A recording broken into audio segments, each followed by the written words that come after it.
guys, welcome back to another video. You don't know, so you're tuned into the Schooner fam. I'm your girl Stacy, and welcome back. It's been a while since I haven't done a video like this, but guess what, we are back.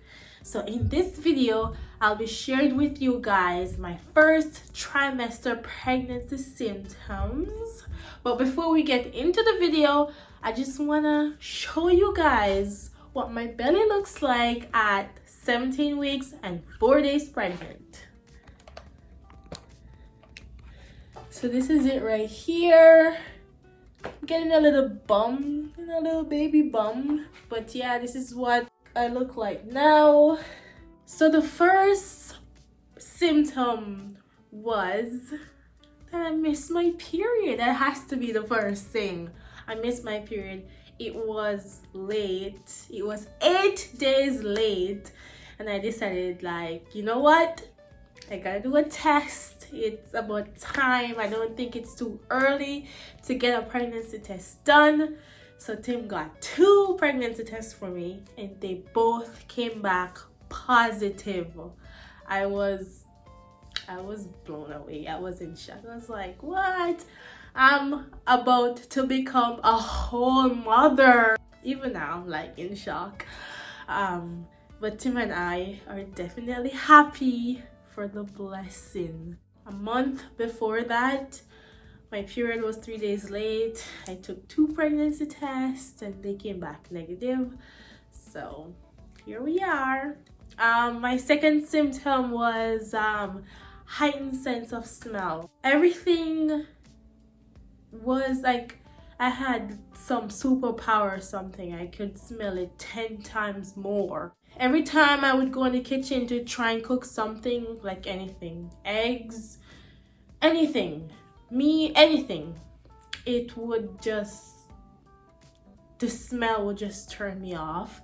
And because of that, I was really nauseous. And it was not a good feeling, because if I'm cooking and I smell that, I become nauseous, then I don't want to eat that food.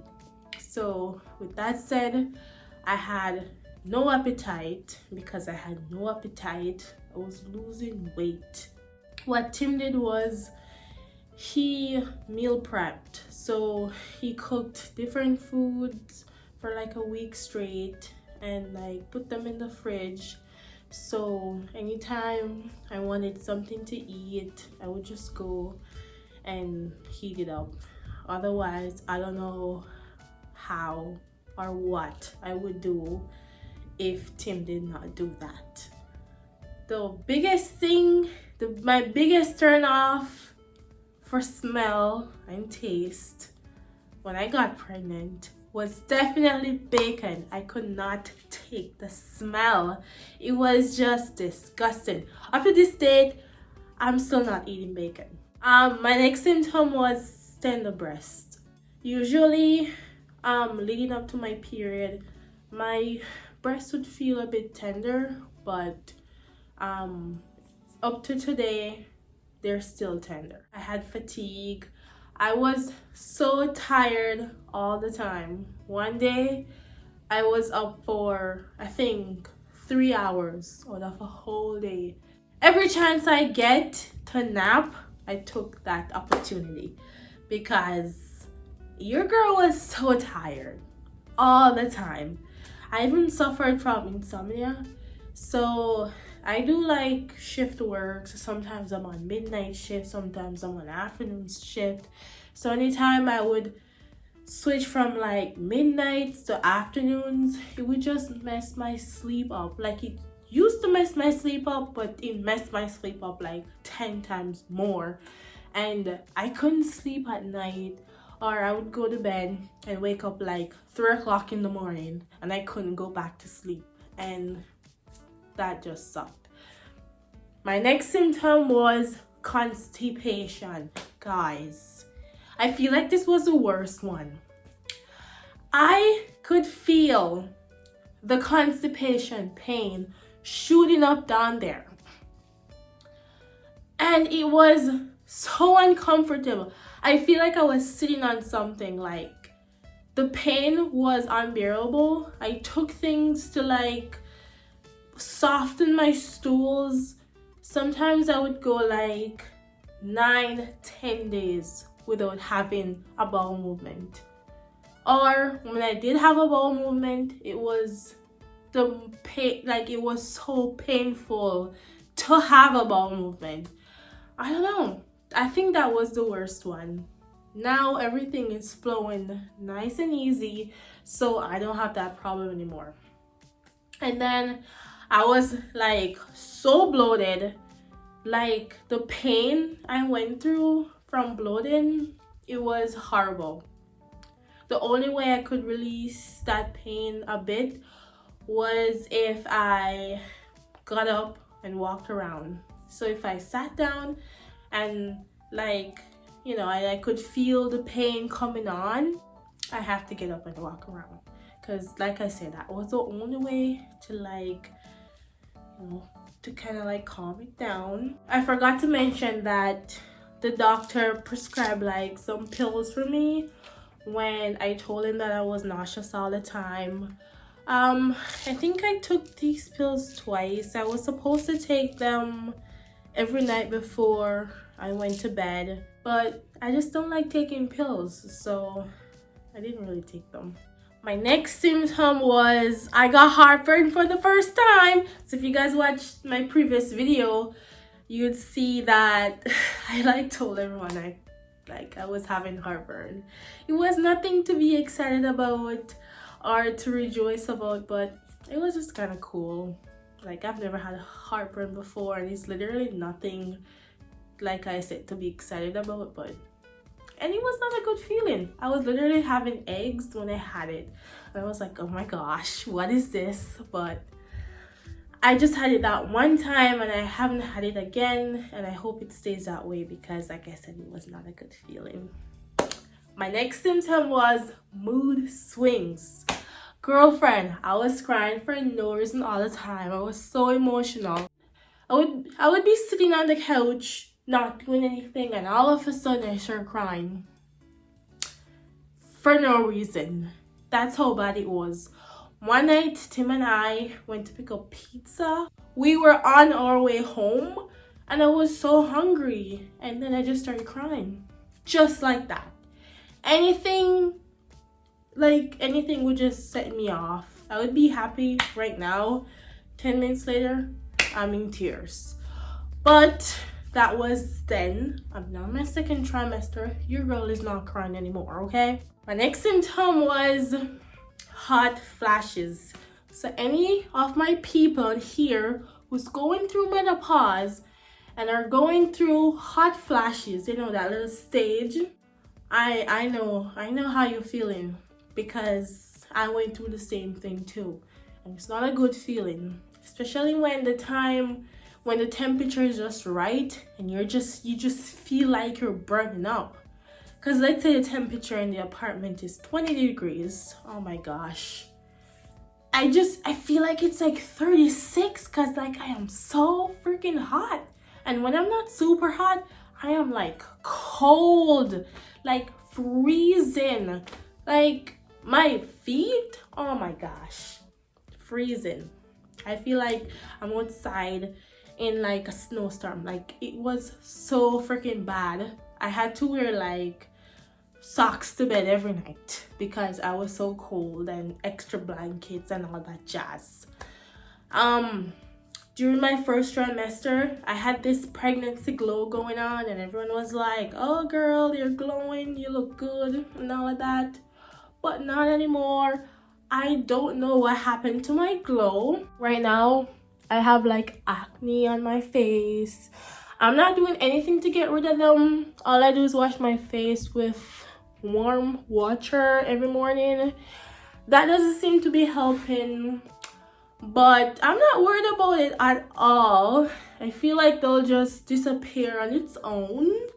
So I'm just waiting to get my glow back. If it does come back, and I'm hoping it does come back. Frequent urination. So just imagine, I can't sleep already, and I'm just starting to fall asleep, y'all. and then I have to go pee. I don't know about you, but that's the worst feeling ever. And it's not like you can hold it in or anything.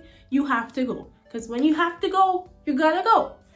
And then when you try to fall asleep again, you gotta go pee again. Sometimes it's every hour, on the hour, or every 2 hours. Like, give me a break. Damn. The next symptom was headache. The amount of times I've had headache through this pregnancy, I was like used to having headaches. Like when I have a headache, I was like, okay, I'm used to this. When you're pregnant, you're allowed to take 500 mg of Tylenol. But sometimes, like I said, I don't like to take pills. So one time I went 36 hours with a freaking migraine and I did not take anything for it. I was just so sick of it. And Tim was like, just take the Tylenol. I took it. But yeah, I literally, throughout my first trimester, I had like headaches every single day. I do go to a chiropractor every month. It kind of helps with it to ease it up sometimes, but sometimes does not help at all. The next symptom, abdominal cramps. Sometimes I'd get cramps down there. It kind of feel like mild period cramps. It's nothing too extra, but that was one of them. And my last and final symptom is back aches. My mid-back is like, throughout my first trimester, my mid-back was like so sore all the time. Every single time. No matter what I was sitting on, like a chair, love seat, anything. It was always so uncomfortable because my mid-back was always hurting. Like I said, I go to a chiropractor and get it adjusted every month, so it's not as bad. But when it does get bad, hurts like anyways, y'all, those were my first trimester symptoms. I have a couple things written down for my second trimester. As you all know, I'm still going through my second trimester, so whenever something comes up, then I'll write it down, and at the end of my second trimester, I will share those symptoms with you. This has nothing to do with the video, but I know we haven't been posting a whole lot for the past while, and when we do post, it's some little short teeny tiny videos. But here you go, guys. Today you'll be blessed with a longer one. I hope you guys watched it to the end. Please comment, please subscribe, share it with your friends and your families. And guys, just hit that red subscribe button. That would mean so much to Tim and I. I kind of sound weird right now because I have just a little bit of cold. It's been going on for a while because you know when you're pregnant, your immune system is not as strong. So yeah, I'm still fighting with it. I haven't taken anything for it yet. However, I have a doctor's appointment tomorrow, so I'm gonna ask them what I can take for it, because I'm not just gonna take something that I'm not allowed to take without consulting with them first. Anyways, thank you guys for watching again, and we'll definitely keep you up to date. 3 weeks from now, we'll know the gender, and I will definitely share it with you guys, because you guys are aunties and uncles. Oh, anyways, stay safe. We love you, and we'll see you in another video. Bye.